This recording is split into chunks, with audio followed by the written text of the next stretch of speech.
Bueno, dentro de este esfuerzo que estamos haciendo y que de vez en cuando llevamos a cabo de recuperar, ¿no? Gramática, contenido gramatical que ya hemos estudiado para repasarlo, pues vamos a hacer un ejercicio de los tenses, de los tiempos, ¿no? Que es siempre un poco lo que más desestabiliza, por decirlo de alguna manera, al estudiar.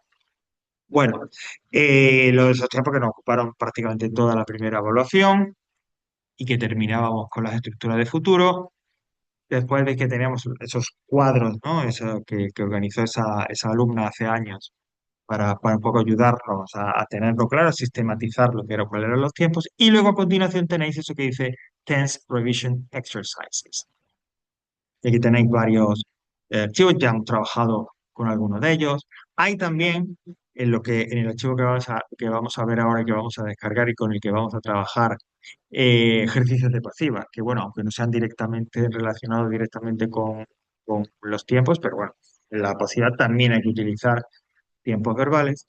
En cualquier caso, vamos a visualizar, descargar y en casa si queréis también, claro, el primer archivo, el que dice Passive and Tense Revision. Y nos vamos a quedar en esta primera ficha. Bueno, esta primera ficha es un ejercicio, como veis, compuesto por varios párrafos o bloques o mini textos o como queráis llamar, 7 en total. E insisto, es como el más depurado, el mejor para ya, ahora en el punto en el que ya estamos, repasar los tiempos de la manera más próxima, más cercana a como nos lo van a preguntar en el ejercicio número 3. Ya digo que el ejercicio número 3 va a ser incluso un poco más sencillo que lo que aparece aquí. Pero bueno, si ya practicamos con esto, vais preparados de esa manera, pues mucho mejor afrontar ese ejercicio número 3. Bueno, digo que es igual porque, como veis, son párrafos con huecos. Para cada hueco hay un verbo. Nos indica si es negativa o si es afirmativa y se trata, por lo tanto, de completarlos con el tiempo verbal adecuado o los tiempos verbales adecuados. Bueno, ya sabéis que en el ejercicio número 3 normalmente se van a presentar en frases independientes o en todo caso en un pequeño diálogo o en un par de frases, pero no en párrafos como esos de aquí. Bueno, para enfrentarnos a este ejercicio, principio que voy a decir que también vale cuando sea una sola frase, lo primero es, lógicamente, leer el párrafo entero. ¿Por qué? Porque la lectura no solo me da a mí una idea de lo que me están hablando, la historia, de lo que me estén contando, sino que ya también puedo empezar a deducir y debo deducir cuál es el escenario temporal. Es decir, en este párrafo me hablan de algo que pasó en el presente, que pasa en el presente, hacen referencia al presente y al pasado, me hablan de algo que está por venir. Esa idea, insisto, el marco temporal o marcos temporales en el que se mueve el párrafo debería quedar más o menos claro con la primera lectura. Si es necesario, lo leo otra vez o lo veo otra vez. Pero antes de lanzarse a directamente rellenar huecos con la forma correcta del verbo entre paréntesis, y preparado cuál es, insisto, el espacio temporal. O que puede ocurrir que haya dos, que primero la primera parte sea en presente y luego en pasado, o al contrario. En el caso del examen oficial, como no insisto, no habrá párrafos, sino que serán sobre todo oraciones, pues mucho más sencillo y más corto, ¿no? Es decir, será más fácil para vosotros determinar cuál es el espacio temporal, si es un presente, si es pasado. Entonces, primero, leer ese párrafo e intentar determinar, insisto, dónde nos movemos, en qué tiempo. Pasado, presente, futuro. Una vez que más o menos yo ya lo tengo claro o lo he visto claro, es cuando empiezo frase por frase a rellenar esos huecos con el tiempo, los tiempos que yo considere oportunos en cada caso, ¿vale? Te insisto, teniendo en cuenta ese marco temporal.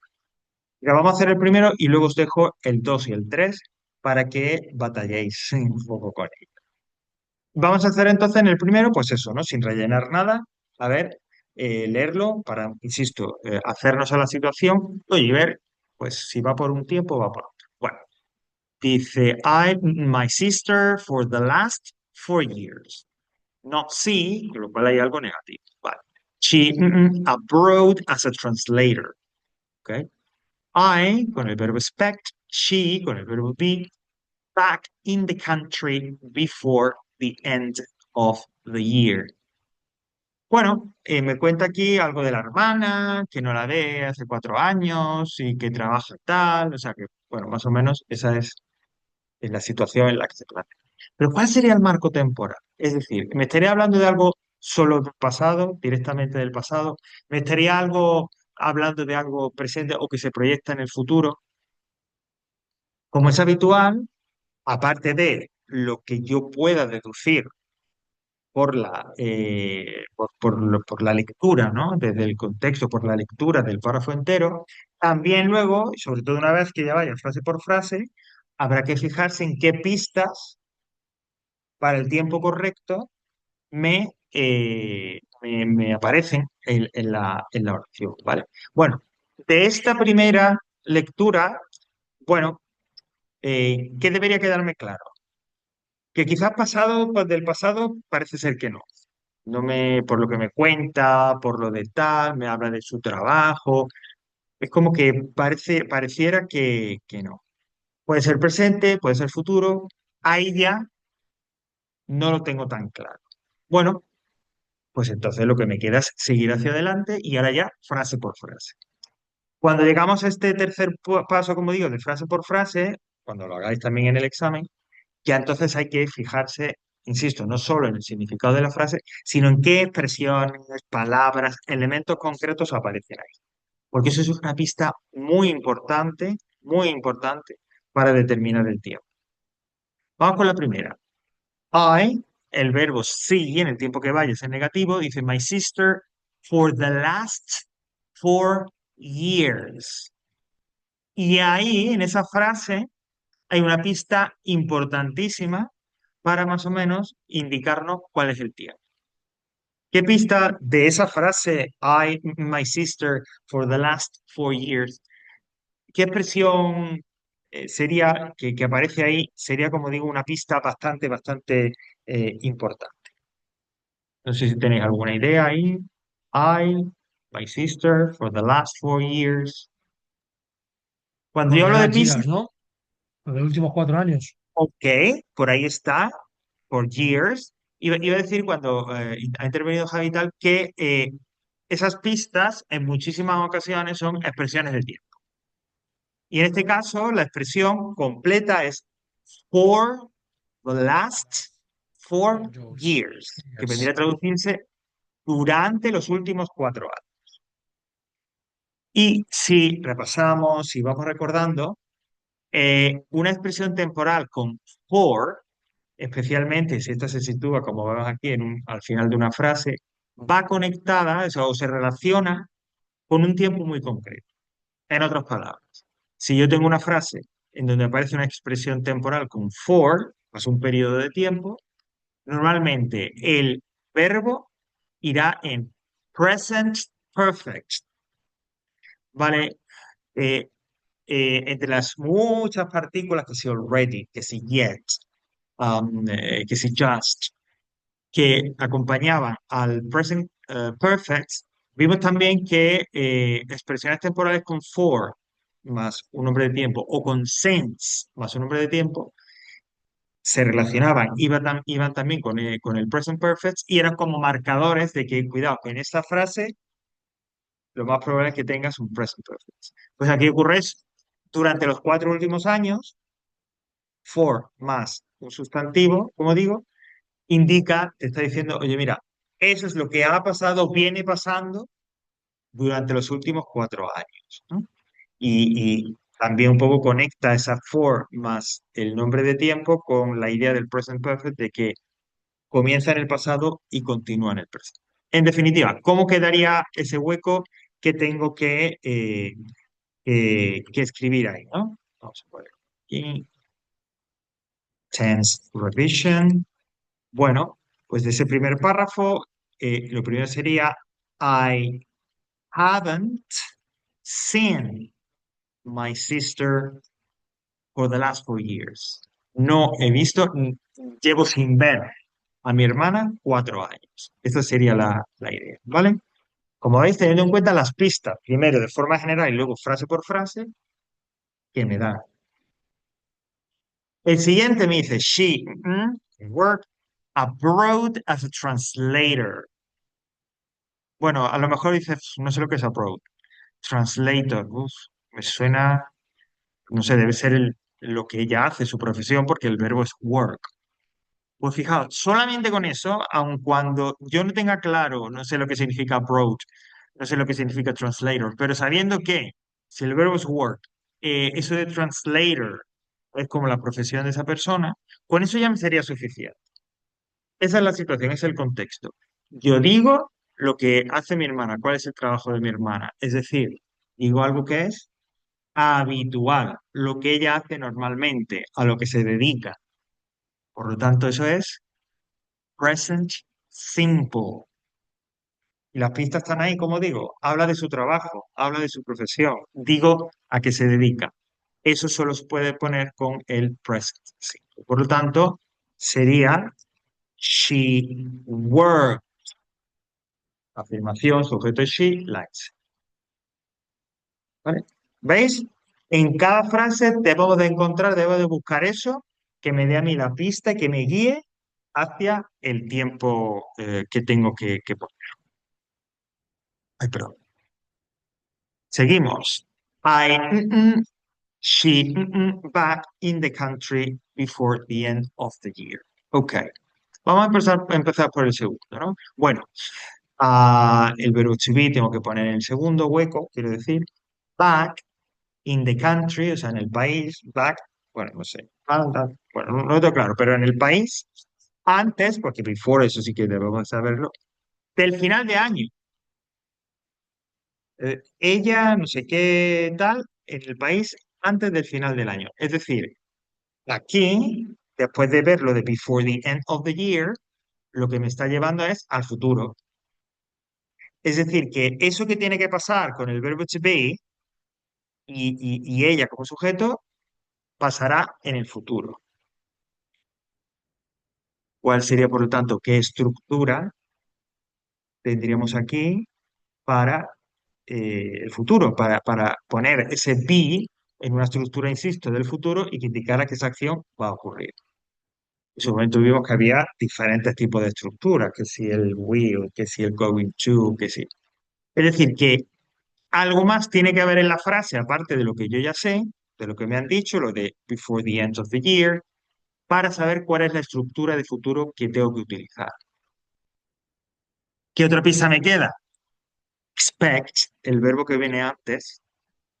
Expect significa esperar, tener la esperanza, tener la expectativa de que algo va a ocurrir. Puede que ocurra, puede que no. Pero yo espero, creo, quiero que eso ocurra. ¿Qué estructura de futuro le vendría bien a ese verbo expect? ¿Y qué estructura de futuro te diría? Que algo puede pasar en el futuro, que espero que pase. Pues mira, no lo sé, chicos, yo no tengo todas las respuestas, como ahora con la guerra esta, ¿no? No sé lo que va a pasar. ¿Qué estructura de will? Uy, ya lo he dicho. ¿Qué estructura de will? Will. Si recordáis cuando vimos las estructuras de futuro, will indicaba eso, era una predicción que podíamos denominar, transformar como una opinión sobre el futuro. Algo que yo pensaba que podía ocurrir, que iba a ocurrir en el futuro, pero oye, chicos, pues lo que digo, puede que sí o puede que no. Como esa es la situación, e insisto, eso viene dado por el verbo, por el uso del verbo expect, ahí tengo que utilizar en el segundo hueco el will. Y en el primero, algo tan así como el present simple, porque sería yo espero, yo deseo o tengo la esperanza de que ella va a volver, volverá al país, que es lo que significa be back in the country before the end of the year, ¿no? Y así lo vamos a poner por tanto. I expect, yo espero, tengo la esperanza, insisto, de que ella vuelva. She will be back to the country or in the country at the end of the year, before the end of the year. ¿Vale? De manera que La intuición primera que teníamos de que se sitúa más o menos entre el presente y el futuro, pues era correcta porque de hecho la estructura verbal han sido o presente o futuro. ¿Vale? ¿Ok? Bueno, por eso digo que hay que ahora un poco pelearse. Pero bueno, lo bueno que tienen estos ejercicios, que insisto, yo recomiendo que con tranquilidad y demás, ¿no? Lo hagáis en su momento. Digo, lo mejor que tiene es que te permite repasar bastante a fondo esos tiempos verbales. Insisto, el nivel va a ser mayor incluso que el que nos podamos encontrar en el ejercicio número 3 del examen. Pero bueno, si yo ya he repasado de esta manera un poco intensa, como digamos, pues mejor. Bueno, pues entonces ahora os dejo un rato con el número 2, con el párrafo número 2 y con el número 3, ¿vale? Como ahí está 7, pues podéis seguir en casa también o volveremos sobre ello un poquito más adelante, ¿vale? Por lo tanto, completar con el tiempo correcto, fill in the blanks with the correct form de los verbos entre paréntesis. Two and three, ¿vale? Pues venga, vamos a ello.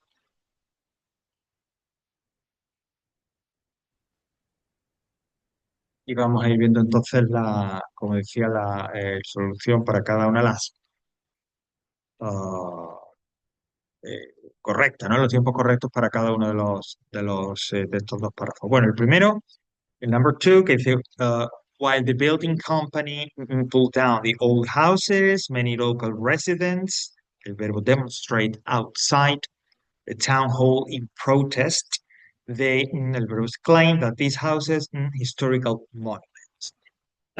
Una vez que yo lo leo, pues no hay nada que me diga inmediatamente, pues mira, se trata de, nos situamos en el presente o nos situamos en el pasado, ¿no? Claro, me están contando una historia de que una compañía, que unas casas viejas, que hubo protestas, etcétera, ¿no?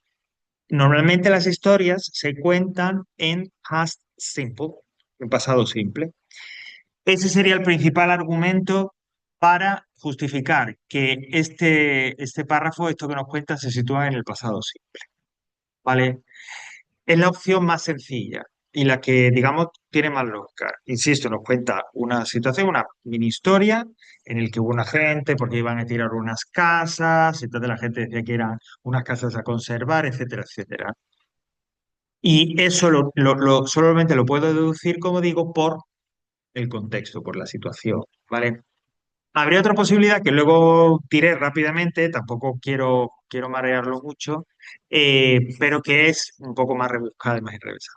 La más propia es considerar que como esto es una historia, estamos hablando de pasado. Frase por frase. La primera diría, while the building company pull down. Pull down es derribar, ¿no? Literalmente es tirar hacia abajo, ¿no? El push and pull, pues tirar hacia abajo. Bueno, pues derribar the old houses, ¿no?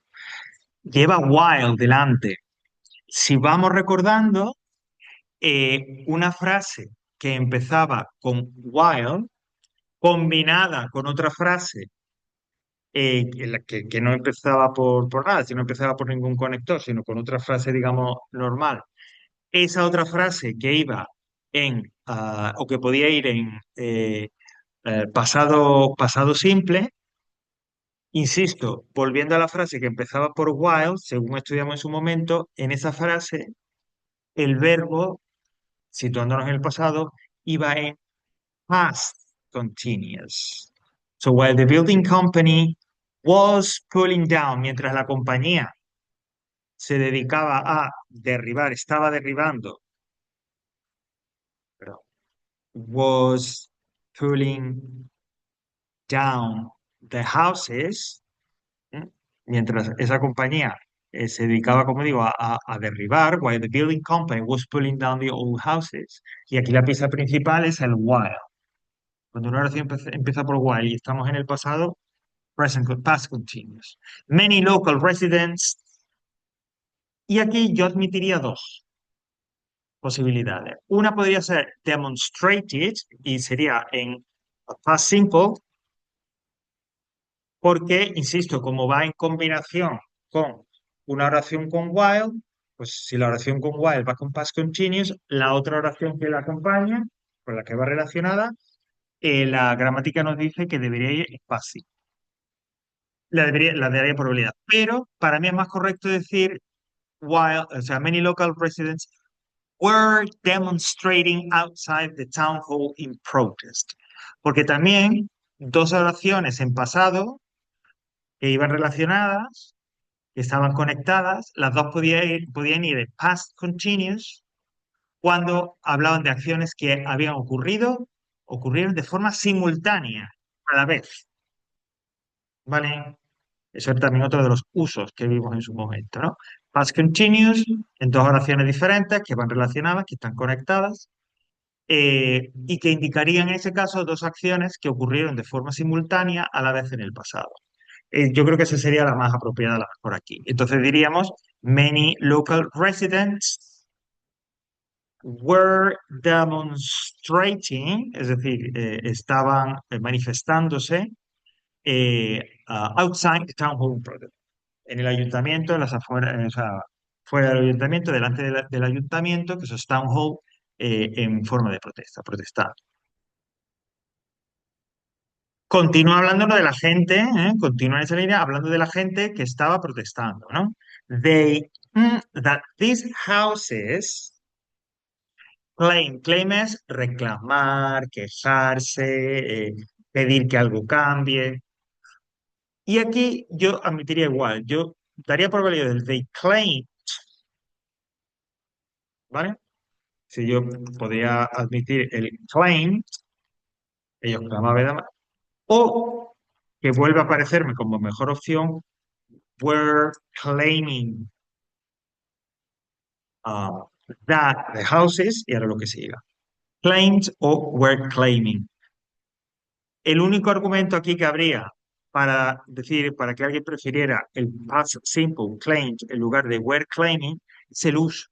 Claim es un verbo que se usa poco en un tiempo continuo, ¿vale?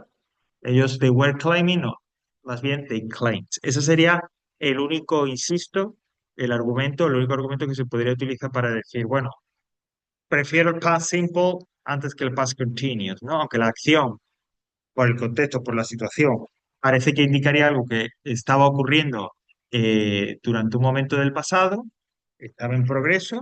Durante un momento del pasado, el verbo claim es más usual en past simple y no en un tiempo continuo. ¿Vale? Yo a la hora de corregir, si fuera el corrector, hubiera dado por válido las dos, ¿vale? Y por último, en combinación con esa frase de claim que dice, they claimed or they were claiming that these houses were historical monuments. Y aquí no debe haber mucho, que esas casas eran monumentos históricos, ¿vale? Aquí tampoco hay mucho más lío, ni hay, digamos, nada más, nada enrevesado ahí en la frase, para que directamente no nos vayamos al past simple verb to be, en este caso, were, ¿vale? They claimed or they were claiming that those houses or that these houses were historical monuments, ¿vale? Es el verbo to be, etcétera, etcétera. Eh, no puede ir en continuo, no parece que vaya en past perfect, etcétera, ¿vale? Ok. Y vamos con el tercero. Si yo leo Susana playing the concert yesterday because her wrist playing netball in the school gym.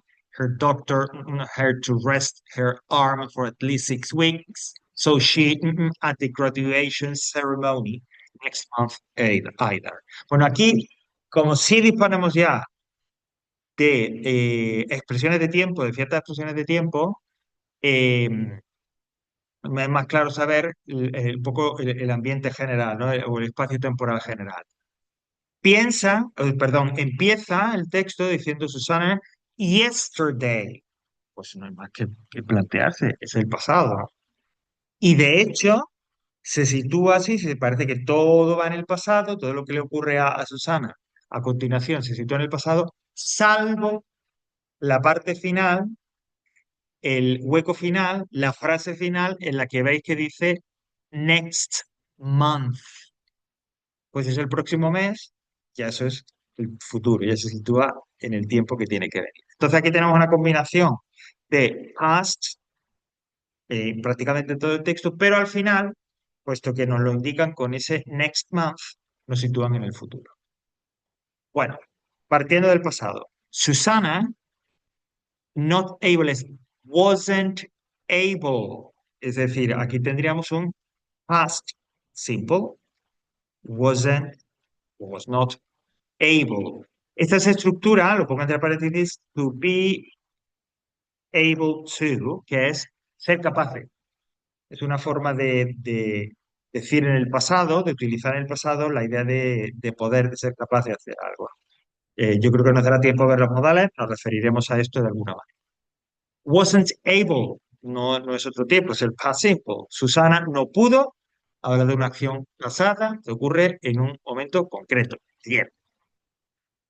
Cuando comparábamos en los ejercicios el past simple con el present perfect, decíamos, una de las cosas que distinguen al past simple es que normalmente vendrá siempre con una expresión de tiempo que marque el momento o el periodo más o menos en el que ocurrió la acción. Mientras que en el present perfect no era así, no había un espacio temporal exacto, definitivo. Aquí sí, yesterday. So Susana wasn't able to play in the concert yesterday because her wrist, su muñeca, playing netball in the school gym. Seguimos en el pasado, pero es una acción pasada que ocurrió antes de otra. Es decir, primero ocurrió esta de que se rompió la muñeca y eso hizo que no pudiera tocar en el concierto ayer. Acción pasada que ocurre antes que otra acción también pasada. Past perfect. Had broken her wrist. Primero se rompió y la muñeca y eso ha hecho que no pudiera tocar en ese concierto ayer. ¿Vale? Past action happening before another past action. ¿Vale? Una acción pasada ocurriendo antes que otra pasada también, que normalmente va en past simple, pues esa acción pasada anterior en past perfect. Seguimos en el pasado porque, claro, se rompió la muñeca, ¿no? Por lo tanto, eh, insisto, seguimos en esa del pasado, ¿no? Hair doctor, ¿ok? Y aquí, aunque mi preferida sería el past simple, porque nos situamos otra vez, como digo, en el pasado, told her, también admitiría had told her. Porque, insisto, tanto como que se rompió, el hecho de que se rompiera la muñeca, como la viera el doctor, pues eso ocurrió antes del concierto. Pero, insisto, también podría ser válido ese past simple, ¿no? De su médico le dijo, told her, or her doctor had told her to rest her arm for at least 6 weeks. Porque creo que told her es como quizás no más correcto, pero sería como más usual, ¿no? Que un nativo quizás viera ese told como el tiempo más natural. Porque a diferencia de lo que ocurre normalmente con el past perfect, aquí ese her doctor told her to rest her arm for at least 6 weeks. No va en conexión directa con ninguna frase, es decir, no lleva ninguna frase ni delante ni detrás, en pasado simple, que le marque ese punto de referencia. Las dos primeras estaba Susana no pudo, ¿por qué? Porque se le había roto. Es decir, entonces, está muy claro que el break es had broken, es en past perfect, porque hay una situación, hay una frase que está directamente relacionada, va en este caso inmediatamente antes, en pasado simple que sirve de punto de referencia. Es decir, es la situación antes de la cual ocurrió la otra. Antes de que fuera el concierto y que no pudiera tocar en el concierto, se rompió. En cambio, en este caso, cuando habla del doctor, como viene después del punto seguido, y no se relaciona directamente con ninguna oración en past simple, no hay ninguna oración aparte de la del doctor, en la que el verbo vaya en past simple y me sirva como punto de referencia. Por eso quizás el uso preferiría que fuera el doctor told her en past simple. Podríamos omitir lo de had told, insisto, en referencia con lo anterior, pero quizás estaría un poquito ahí forzado esa conexión. Entonces, ya digo, lo más probable es que lo más probable es que el nativo dijera, el doctor told her to rest her arm for at least 6 weeks. Aunque insisto, se podía establecer esa conexión con lo anterior, aun cuando hubiera ese punto y seguido, ¿no? Que los separase, ¿no? Que los dividiese. Y la última frase ya, en la que claramente hemos dicho, nos situamos en el futuro, porque me dice next month. So she not play at the graduation ceremony next month either.